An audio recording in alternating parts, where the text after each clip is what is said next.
ખેમરો અને લોડણ સાથેની ઘટના. કોઈ સડાવે સિંદૂર, કોઈ સડાવે તેલ, પણ લોડણ સડાવે લોહી. તારી ખાંભી માથે ખીમરા.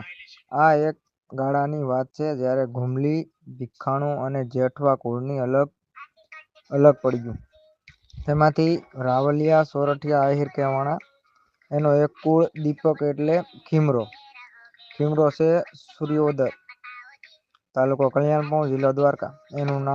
એનું ગામ ત્યાંથી એના ઘોડાના ડાબલા પડે એટલી સીમામાં કોઈ અત્યાચારો, ડાકુ, લૂંટારો કે બહારવટીયો પોતાની બદ ઇરાદેથી પ્રવૃત્તિ કરી ન શક્યો એવી એની બહાદુરી પંથકમાં વખણાતી.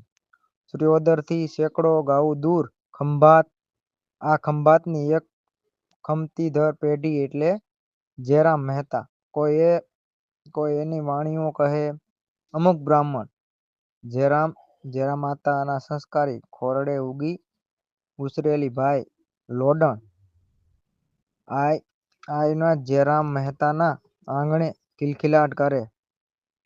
જેરામ મહેતાના વહાણ અન્ય દેશના હાલતા એવી જહોજલાલી પણ સંસ્કાર અને સત્સંગનો પર્યાસ એટલે જેરામ મહેતા. એક દિવસ સાધુ અને જમાત આંગણે આવી રાતવાસો કર્યો. રાતે ડાયરો, સત્સંગ, કીર્તન કરવા બેઠો અને સાધુ મીરાબાઈ અને કૃષ્ણના અમર પ્રેમની વાત માંડી. બધા તો જાણે વાર્તા સાંભળતા, કોઈ એમ પણ જાણે અંતરમાંથી જ કંઈક અલગ અવાજ આવતો હોય એમ તરુણ વયના આયમાં લોડણના આ વાત તન્મયતાથી સાંભળે. અંતે જિજ્ઞાસાવશ ભાઈ માં લોડણ પેલા સાધુને પૂછે કે મારે મીરાબાઈ જેમ કૃષ્ણને પામવા હોય તો? આ સવાલ બાળસહજ સમજી અને વાત ટાળવા માટે કે આ વાતો બાળક છે, કાલ ભૂલી જશે એમ માની અને સાધુ મહાત્મા કહે, બેટા, એના માટે તો તારે આકરું તપ કરવું પડે. આજીવન બ્રહ્મચર્યનું પાલન કરવું પડે. આજથી પુખ્ત વયથી ત્યાં સુધી પરપુરુષનું મોઢું શુદ્ધ ન જોયું અને પુખ્ત વયે પહેલું મુખ દ્વારકાધીશનું જો તો જ કૃષ્ણ તને સ્વીકારે. બાળ સહજ બુદ્ધિ માં આય લોડણ આવું આકરું નિયમ લઈએ છે અને વર્ષો સુધી એને કઠોર પાલન કરે છે.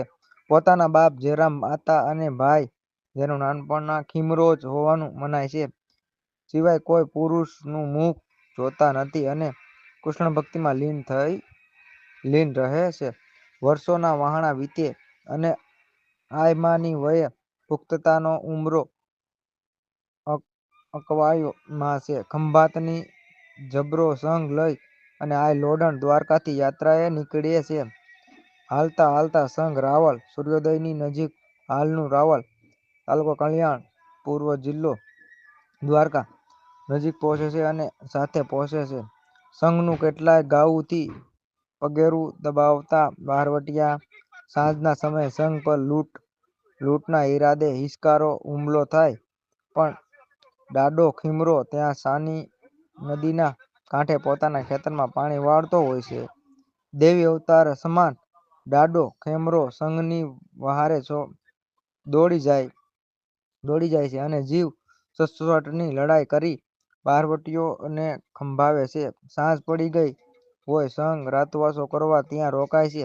આ ઉત્તમ બ્રહ્મચર્ય તપ ધરાવતી આયની વાત સાંભળી અને ગામની બેન દીકરીઓ અને માવડિયું સાંજે ત્યાં દર્શને જાય, પણ પૂર્વભવ પ્રીતિ જાણે બોલાવતી હોય એમ જતીનો અવતાર ડાડો ખીમરો પણ ત્યાં દર્શનની હટ લે છે. મારે ઈ ભક્તાણીને જોવી છે, પણ કોઈના તપ થોડા ભંગાય.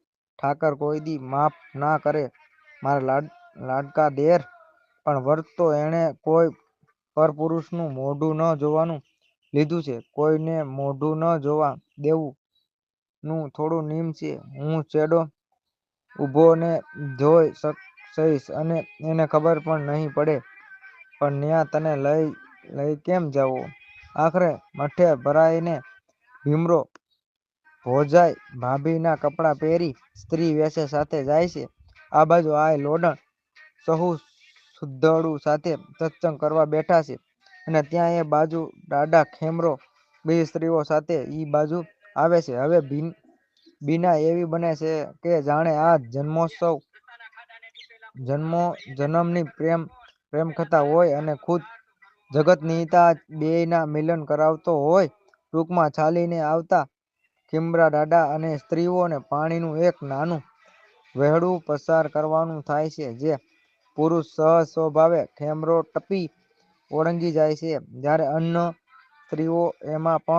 સ્ત્રીઓ પણ પગ બોળે ને ચાલે.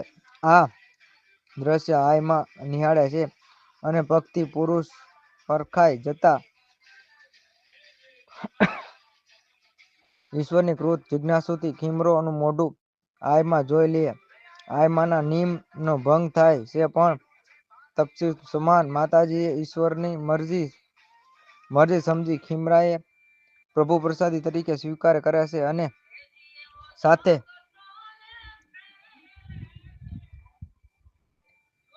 સાથે જીવવા મરવાની એકબીજાને કોલ દિયો. કિમરો દ્વારકા વાળાની જાત્રા પૂરી કરી અને પછી જ સોરીના ફેરા ફરશું. ઠીક ત્યારે ઠાકર કરે ઠીક.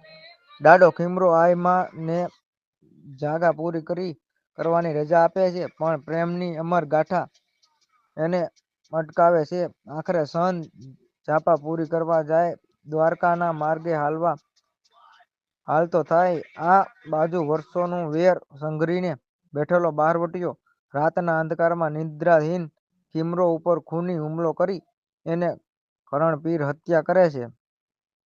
પેલી બાજુ દ્વારકાના દરિયા કિનારે પવિત્ર ગોમતીજીના સ્નાન કરી 56 પગથિયાની સીડી ચડી અને રાજાધિરાજ મંગળા આરતીના દર્શન કરી રહેલ લોડણને આ દ્રશ્ય ત્યાં સપના સ્વરૂપે દેખાય છે. અમંગળ ભાસતા આય મનોમન પ્રાર્થના કરે છે. દ્વારકાના દેવળમાં સમઠું દીઠું એક સાસુ હોવું સગા વીરનું પણ ખોટું. ઈ ખીમરો ઉતાવળે પગલે સંગ પાછા આવે છે પણ જાણે ધરતી વાંઝણી થઈ ગઈ હોય એમ પૂર ગુમાવી બેઠી છે. જાટવા જાણે હમણાં લોડણ એની પાસે એના ખીમરોનો જવાબ માગશે એમ મૂંઝવણતા પડી.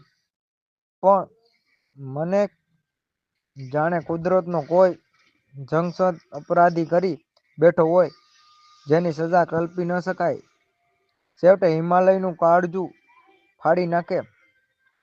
કરુણ રુદન કરતા આય લોડણ ખીમરાની ખાંભી પાસે આવે છે. સારસથી વિખૂટો પડેલો સારસી જેમ ઝૂરીને એના પ્રાણ ત્યાગ એમ આય માં લોડણ ખીમરા દાદાની ખાંભી માથે માથું પસાડીને પ્રાણ ત્યાગ કરે છે. કોઈ ચડાવે સિંદૂર, કોઈ ચડાવે તેલ, પણ લોડણ ચડાવે લોહી તારી ખાંભી માથે ખીમરા. હાલ રાવલ તારીખ કલ્યાણપુર જિલ્લો દ્વારકાના પાદરમાં ખેમરા લોડણ ની ખાંભી આવેલી છે જ્યાં હાલ મંદિર પણ નિર્માણ પામેલ છે. સાથે કુળદેવીમાં વિંધ્યાસમાદી વિરાજમાન છે. થોડે જ દૂર સૂર્યોદયની સીમામાં દાદાની રણખાંભી પણ છે. દર વર્ષ રાવલિયા આહિર કુટુંબ ત્યાં ભેગું થઈ હવન કરે છે અને દાદાને પૂજે છે. પણ હજી આ ઇતિહાસ અનેક રહસ્યોમય સાચવીને બેઠો છે. આય લોડણ અને દાદા ખીમરોની પ્રાર્થના દિયો કરે જેથી આવનારી પેઢી ઉજળી ઇતિહાસ અસ્મિતા જાણે તથા ઉજળા વારસાની માહિતગાર થાય.